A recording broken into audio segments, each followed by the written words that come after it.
अस्सलाम वालेकुम स्टूडेंट्स, मैं हूं अब्दुल कुद्दूस बेग, आपका फिजिक्स टीचर। स्टूडेंट्स, आज हम डिस्कस करेंगे मोमेंटम, देन हम स्टार्ट करेंगे momentum and Newton's second law of motion, और आज के लेक्चर के लास्ट पे हम डिस्कस करेंगे इंपल्स को। तो लेक्चर को स्टार्ट करने के लिए चलते हैं लाइट बोर्ड की तरफ। स्टूडेंट्स, आज हम स्टार्ट करेंगे मोमेंटम को। तो मोमेंटम को स्टार्ट करने से पहले स्टूडेंट्स हम एक एग्जाम्पल कंसीडर करते हैं।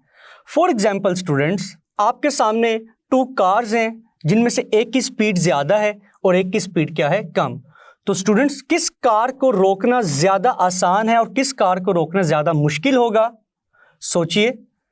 ऑब्वियसली स्टूडेंट्स, जिस गाड़ी की या जिस कार की स्पीड ज़्यादा होगी उसको रोकना उतना ही मुश्किल होगा। नाउ स्टूडेंट्स, अगर हम एक और एग्जाम्पल कंसीडर करें कि हमारे पास टू मूविंग ऑब्जेक्ट्स हैं जिनमें से एक का मास ज़्यादा है और एक का मास कम है। फॉर एग्जाम्पल, एक ट्रक है और एक छोटी सी कार है। तो स्टूडेंट्स, दोनों सेम वेलोसिटी से मूव कर रहे हैं। तो स्टूडेंट्स, किस ऑब्जेक्ट को रोकना आसान होगा और किस को रोकना मुश्किल होगा? सोचिए। तो स्टूडेंट्स, ट्रक को रोकना मुश्किल है और कार को रोकना आसान है as compare to truck, because truck का मास ज्यादा है। तो स्टूडेंट्स, हमने इन दोनों एग्जाम्पल से सीखा कि किसी भी ऑब्जेक्ट के अंदर जो मोशन की क्वांटिटी है वो उसके मास और उसकी वेलोसिटी पे डिपेंड करती है।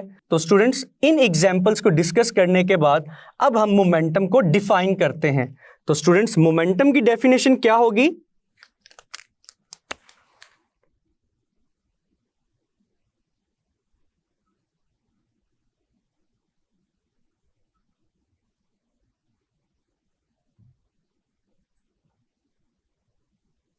हम लिखेंगे the quantity of motion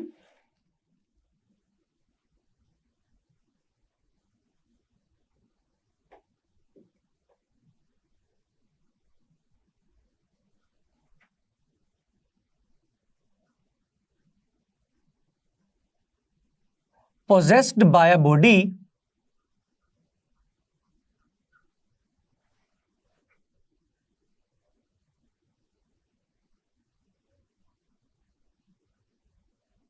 due to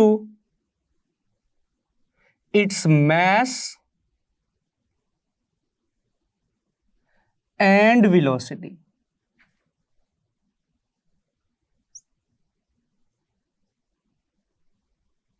तो स्टूडेंट्स, हम मोमेंटम को इस तरह से भी डिफाइन कर सकते हैं।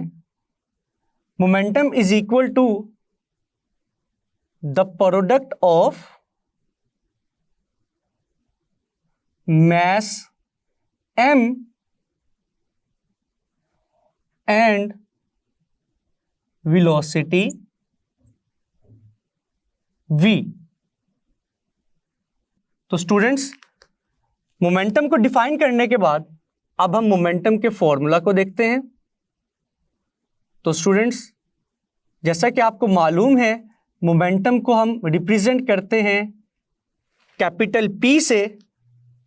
It is a symbol for momentum and according to definition it is equal to mv। तो students, this is the formula of momentum. P is equal to mv. It is the product of mass m and velocity v। तो students, अगर मैं इसको vector form में represent करूं तो students, velocity एक vector quantity है, मोमेंटम भी एक वेक्टर क्वांटिटी है। तो स्टूडेंट्स, यहां पे हमने मोमेंटम की नेचर को भी देख लिया कि मोमेंटम अगर एक वेक्टर क्वांटिटी है तो स्टूडेंट्स, मोमेंटम की डायरेक्शन क्या होगी? The direction of momentum is along the direction of velocity of the object. जिस डायरेक्शन में ऑब्जेक्ट मूव कर रहा होगा उसी डायरेक्शन में ही मोमेंटम होगा। नाउ स्टूडेंट्स, अब अगर मोमेंटम के यूनिट की बात की जाए तो स्टूडेंट्स, आप फॉर्मूला में देख सकते हैं, momentum is equal to mv। Mass का यूनिट क्या होता है? किलोग्राम। वेलोसिटी का मीटर पर सेकंड। तो स्टूडेंट्स, मोमेंटम का यूनिट क्या हुआ? किलोग्राम मीटर पर सेकंड, जिसको हम न्यूटन सेकंड भी कहते हैं। तो स्टूडेंट्स, अभी तक हमने मोमेंटम को डिफाइन किया, उसके फॉर्मूला को डिस्कस किया, देन हमने उसके यूनिट और नेचर को देखा।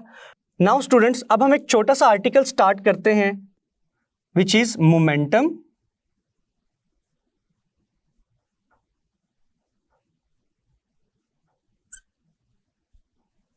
And Newton's second law of motion.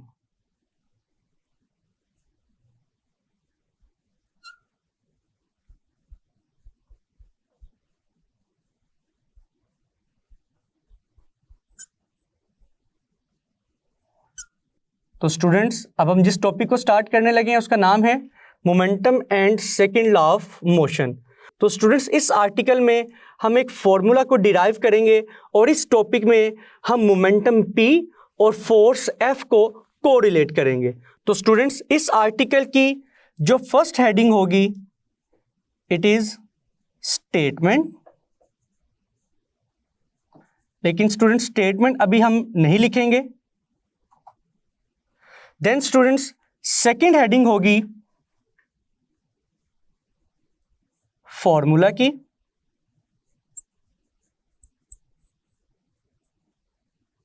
और स्टूडेंट्स नेक्स्ट हेडिंग होगी एक्सप्लेनेशन।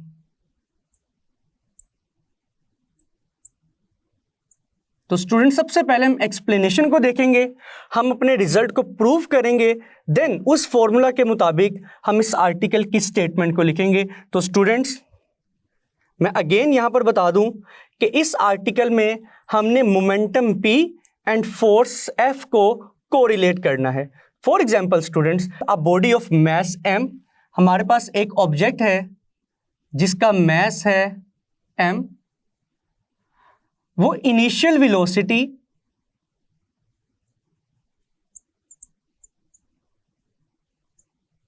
vi से मूव कर रहा है।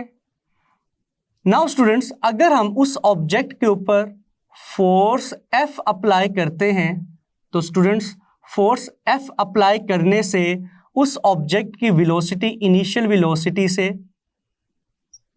फाइनल वेलोसिटी हो जाएगी, मींस वेलोसिटी में चेंज आएगा, और फाइनल वेलोसिटी है Vf। और स्टूडेंट्स, ये फोर्स हमने कितने टाइम के लिए लगाई है? टाइम t के लिए। और स्टूडेंट्स, वेलोसिटी में चेंज आने की वजह से उस ऑब्जेक्ट में एक्सेलरेशन प्रोड्यूस हो जाएगा, और उस एक्सेलरेशन की वैल्यू होगी a।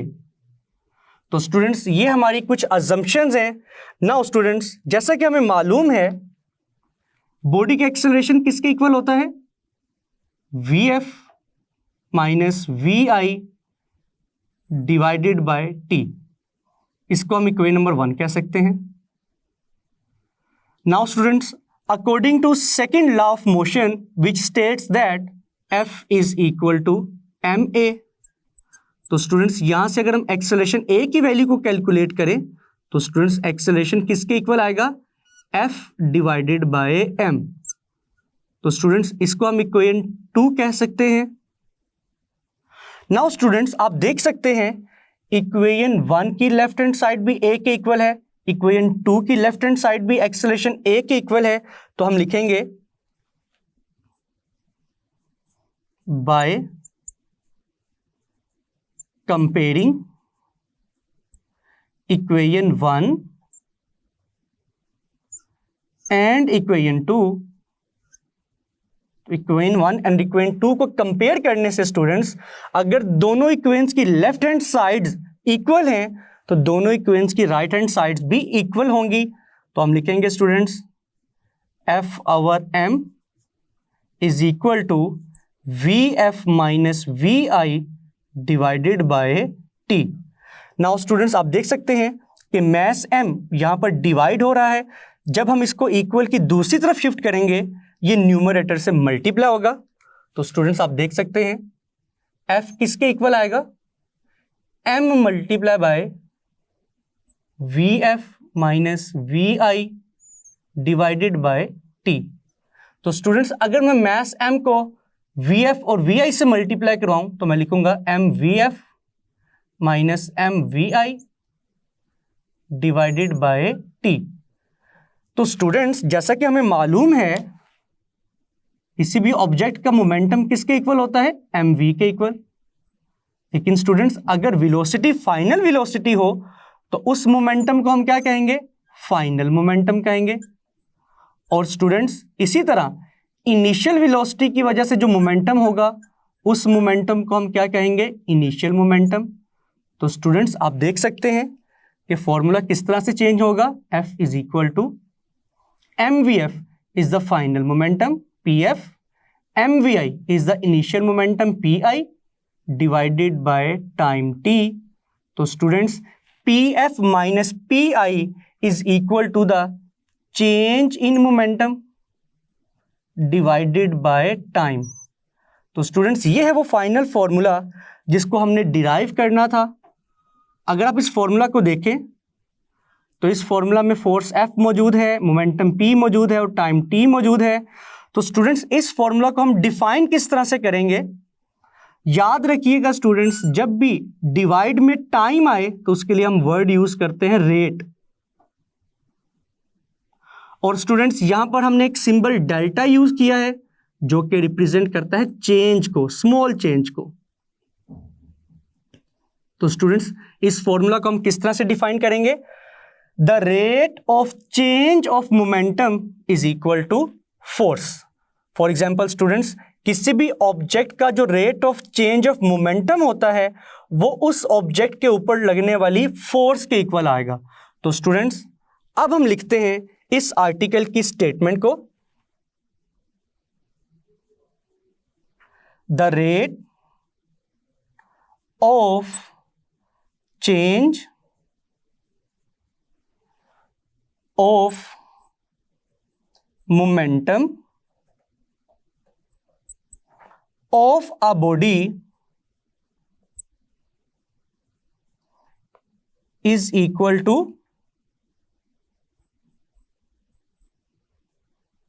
the applied force।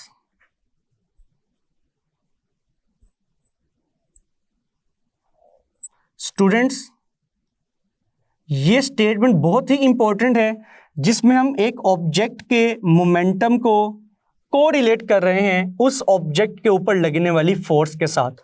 तो स्टूडेंट्स हमने फॉर्मूला क्या डिराइव किया है? The rate of change of momentum of a body is equal to force. तो स्टूडेंट्स ये था वो टॉपिक जिसमें हमने momentum and Newton's second law of motion को यूज करते हुए एक फॉर्मूला डिराइव किया जिसमें हमने मोमेंटम और फोर्स F को कोरिलेट किया। तो स्टूडेंट्स इस रिजल्ट को आप याद रखिएगा। नाउ स्टूडेंट्स अब हम स्टार्ट करते हैं इम्पल्स। स्टूडेंट्स डेली लाइफ में बहुत सी ऐसी एग्जांपल्स हैं जिसमें किसी भी ऑब्जेक्ट के ऊपर लगने वाली फोर्स का मैग्नीट्यूड तो बहुत ज़्यादा होता है, लेकिन वो फोर्स जितने टाइम के लिए उस ऑब्जेक्ट के ऊपर लगती है वो टाइम बहुत स्मॉल होता है। तो स्टूडेंट्स ऐसी एग्जांपल में मोमेंटम को कैलकुलेट करने की बजाय हम इम्पल्स को कैलकुलेट करते हैं। तो स्टूडेंट्स याद रखिएगा, जब भी किसी भी ऑब्जेक्ट के ऊपर लगने वाली फोर्स बहुत ज़्यादा हो और वो फोर्स बहुत थोड़े से टाइम इंटरवल के लिए लगे, फॉर एग्जांपल कि जब हम बैट बॉल खेलते हैं तो जब बॉल आती है बैट की तरफ तो हम उसको बहुत ज़ोर से हिट करते हैं।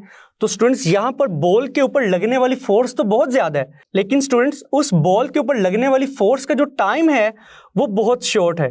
सिमिलरली जब हम फुटबॉल खेलते हैं, हम अपने पाँव से फुटबॉल को किक करते हैं, तो स्टूडेंट्स यहाँ पे भी पाँव से लगाई जाने वाली फोर्स तो बहुत ज़्यादा है, लेकिन वो फोर्स कितने टाइम के लिए लगाई जा रही है वो बहुत कम है। तो ऐसे केसेस में हम मोमेंटम को कैलकुलेट करने की बजाय, मोमेंटम को डिस्कस करने की बजाय इम्पल्स को डिस्कस करते हैं। तो स्टूडेंट्स सबसे पहले हम इम्पल्स को डिफाइन करेंगे।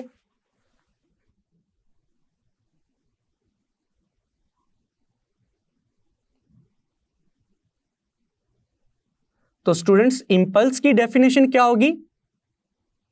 याद रखिएगा, impulse is simply the product of force and time, लेकिन इसको हम डिफाइन करेंगे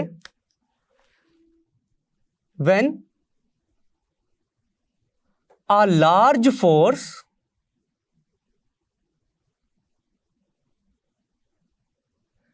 acts on a body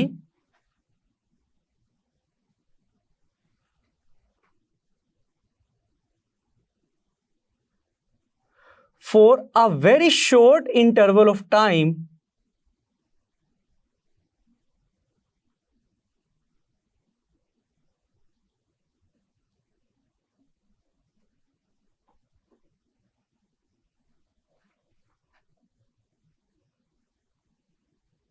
then students, the product of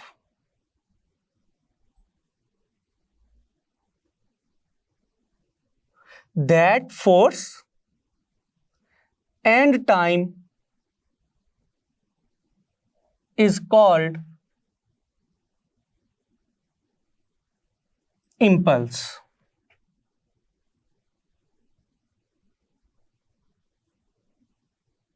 तो स्टूडेंट्स ये थी इम्पल्स की डेफिनेशन. नाउ इसी डेफिनेशन से अगर हम इम्पल्स का फॉर्मूला लिखें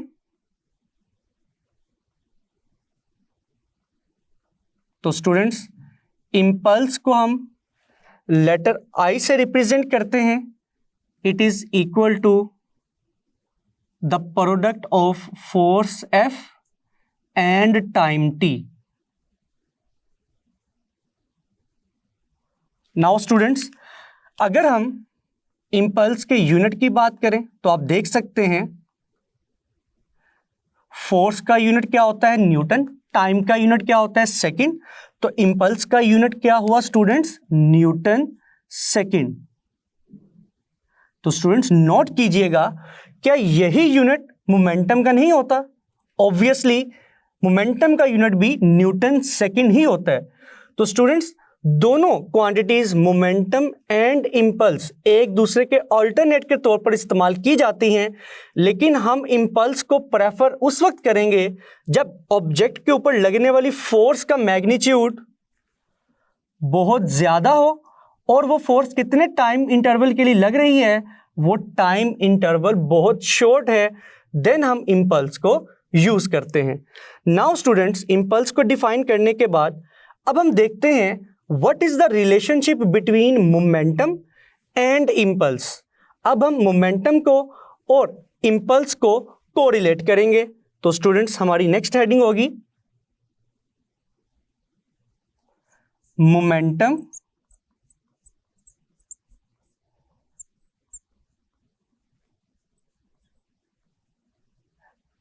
एंड इम्पल्स.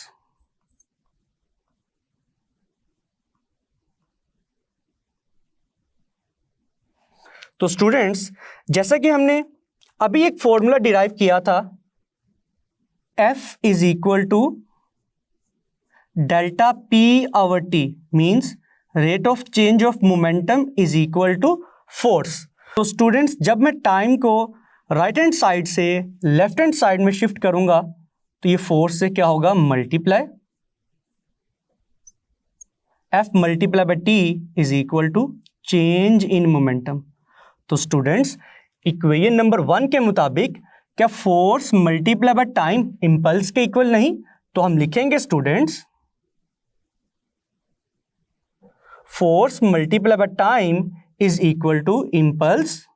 और स्टूडेंट्स इस केस में इंपल्स किसके इक्वल आ गया है चेंज इन मोमेंटम के which is equal to final momentum minus initial momentum. तो स्टूडेंट्स ये स्टेटमेंट याद रखिएगा किसी भी बॉडी का जो चेंज इन मोमेंटम है वो उस बॉडी के इंपल्स के इक्वल होता है. तो स्टूडेंट्स ये था फॉर्मूला जिसमें हम इंपल्स को रिलेट कर रहे हैं मोमेंटम के साथ. नाउ स्टूडेंट्स अब हम एक एग्जांपल कंसीडर करेंगे कि किस तरह से इंपल्स हमारी डेली लाइफ में बहुत इंपॉर्टेंट है.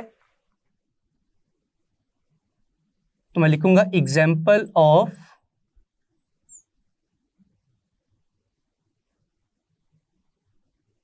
Real life. For example students जैसा कि कहा जाता है कि ड्राइविंग के दौरान अगर आप बाइक ड्राइव कर रहे हैं तो हेलमेट का पहनना बहुत ज़रूरी है. तो स्टूडेंट्स हेलमेट हमारी सेफ्टी में किस तरह से रोल प्ले करता है हम देखेंगे with respect to impulse. Students जैसा कि आपको मालूम है कि हेलमेट के अंदर फोम होता है जिसको पैड किया जाता है। फॉर एग्जाम्पल अगर हम विदाउट हेलमेट बाइक ड्राइव कर रहे हैं और अनफॉर्चुनेटली एक्सीडेंट हो जाता है, तो अगर हमारा सर डायरेक्ट ज़मीन के साथ हिट करेगा तो वो जो फोर्स है वो डायरेक्टली हमारे हेड के ऊपर अप्लाई होगी। तो स्टूडेंट्स हमें मालूम है F is equal to delta P/T। तो आप देख सकते हैं फोर्स और टाइम के दरमियान क्या रिलेशन है, inverse relation. Inverse relation means that कि अगर टाइम ऑफ कोलिजन या फिर time of application of force कम हो तो फोर्स का असर उतना ही ज्यादा होगा। इट मीन्स दैट कि अगर डायरेक्ट फोर्स हमारे सर पे लगेगी तो टाइम क्या है कम, फोर्स का असर क्या होगा ज्यादा। लेकिन स्टूडेंट्स अगर हम हेलमेट यूज करेंगे तो स्टूडेंट जैसा कि आपको मालूम है हेलमेट की आउटर बॉडी है, देन उसके अंदर फोम है, देन हमारा सर है। तो स्टूडेंट जब कोई भी फोर्स अप्लाई की जाएगी या एक्सीडेंट की वजह से अगर हमारा सर किसी चीज के साथ लगता है तो वो फोर्स पहले हेलमेट की आउटर बॉडी पे लगेगी, देन वो पैडेड फोम पे लगेगी, देन वो हमारे सर तक पहुंचेगी। तो स्टूडेंट्स यहाँ पर टाइम ऑफ कोलिजन क्या कर रहे हैं, हम इंक्रीज कर रहे हैं। तो जब students time of collision T की वैल्यू ज्यादा होगी तो स्टूडेंट्स फोर्स का इंपैक्ट उतना ही कम होगा।